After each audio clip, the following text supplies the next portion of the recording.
Brew, would a Cincy win make the Bengals real contenders? Well, first of all, look, I think they got a chance. I mean, like a decent chance. They're a good team. It's a division game. They already lost to Baltimore in a good game, so they obviously want revenge, and it's not unusual for good teams in the same division to split. So they have a shot. But, Nick, if they beat Baltimore, this will not change what I think about the Bengals. It'll make me think they are what I currently think they are, a wild card. Yes, if they get in the playoffs, dangerous as just about anybody, especially for the Chiefs. If they get in the playoffs, we know they match up well with Kansas City, they would be dangerous for the Chiefs.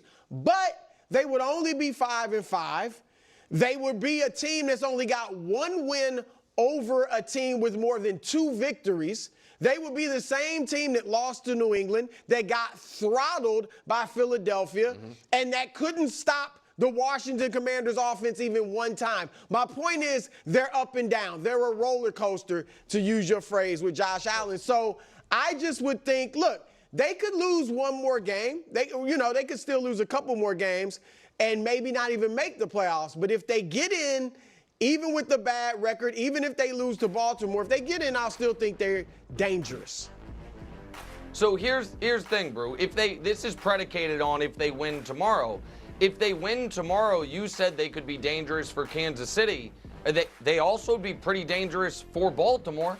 They scored 38 the first time they played Baltimore, went to overtime. If they then beat Baltimore, here's my problem with putting them in a different tier or category than your Ravens if they were to beat them tomorrow. They're the same team. They are both teams that have to outscore you, that have massive issues on defense, that have a quarterback that is playing great, and an offense that is among the league's best. We can show you the Cincinnati offensive ranks this season, and they're outstanding across the board, and that's not, I know you guys always accuse me of, starting at midpoint of week 3 and ending at the third quarter of week 7. That's not what I'm doing here. This is the whole year, and I would argue that now that Jalen Watson went down for the Chiefs, what the Bengals have as an edge going into the playoffs if they were to get there is no team in the conference has 2 corners that can handle Chase and Higgins. The Ravens, I'm not sure they have 1 corner that can handle one of them. So I want to be clear here. I want the Bengals to lose. I think the Ravens are going to be a playoff team either way. I'd like to be done with the Bengals for the season. I'd like the next time the Chiefs play the Bengals, T. Higgins to be playing for a different team. But, Wilds, I don't see how one could make the argument if the Bengals get to 5-5 and split with Baltimore with an awesome offense and a bad defense, and Baltimore falls to 6-4 with an awesome offense and a bad defense, that those 2 teams aren't neck and neck from a contender status. Yeah. I just don't see it. No, Yeah, I 1000% agree with Nick. This is a perfect example how I just don't disagree with Nick for the sake of disagreeing with him. When he makes a point that I agree with him. Yeah, I mean, I already think Cincinnati's already a real contender. I mean, that's obvious. I mean, it came down to the final play versus the Chiefs, and the Chiefs, people see them as the top team in the NFL, and obviously they're favored to win even the Super Bowl right now. So if it's coming down to a final pass interference call, that means you're in the same playground. That means you're in the same room here. So of course they are contenders, and you want to use the games like the Commanders or the Eagles as a reference point. Well, one, the Eagles are a really good team. Okay, they're just a drop pass away from being tied for the best record in the NFC and the second best record to the Chiefs, in the NFL as a whole.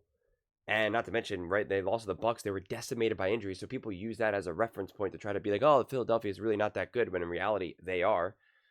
And the Commanders, he's saying that the Cincinnati Bengals couldn't stop the Commanders offensively. And with Jaden Daniels and the Washington Commanders, they have one of the best offenses in the NFL. I think they have like the 3rd best offense in the NFL. It's better than Patrick Mahomes and the Kansas City Chiefs offense. So, like, I understand that it's a new team, relatively speaking, in terms of, like, of them being contenders and Jaden Daniels being a rookie, but like last time I checked, Jaden Daniels is absolutely balling out.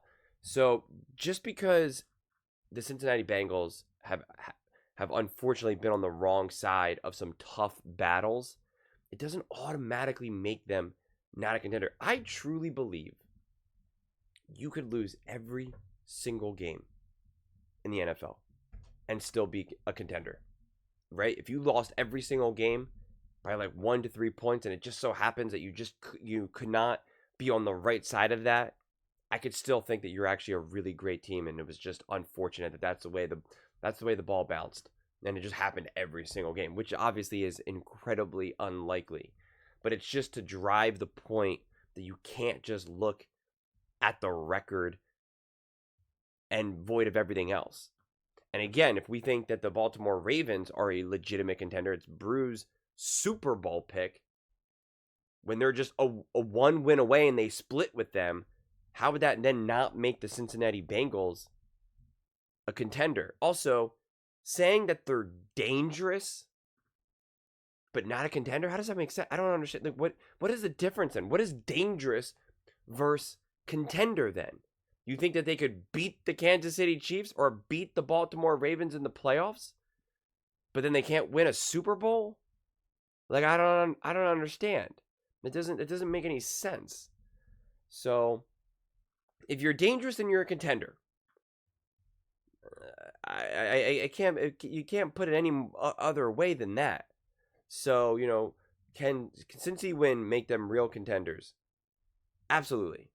Undeniably. Even if they lose this game but play really, really, really well and clearly show that they're on this level, I would say that they're contenders, but they just can't close out games. Like, what do they need to do to kind of edge out a little bit, right? I would say that they are clearly right there, but something is just missing. And is it from a personnel standpoint? Is it coaching? Is it health? What is it? It's hard to obviously just guess based on not knowing how that game would unfold, but I would still put them up there. So yeah, there's a lot of doubt around the Cincinnati Bengals, and on one side I get it, on the other side I think it's completely unwarranted. People just suddenly forget who Joe Burrow, Jamar Chase, and T. Higgins are, and it doesn't make any sense. But those are just my thoughts. I'd absolutely love to hear yours. What do you guys all think about the Cincinnati Bengals? Do you think a win would make them real contenders? Let me know in the comments below. I read every single comment, so whether you agree with me or disagree with me, either way, let's get in some discussions. Let's get in some fights, but ultimately, let's just have some fun. And please do consider subscribing. We are building an amazing community here, and I'd absolutely love to see you part of it. I want to build something that we all genuinely feel connected to, something that we're really excited to be part of, and I think we're on our way to doing it. And please don't forget to give this video a thumbs up, as it really does help with the visibility and the algorithm. Thank you so much, and see you next time.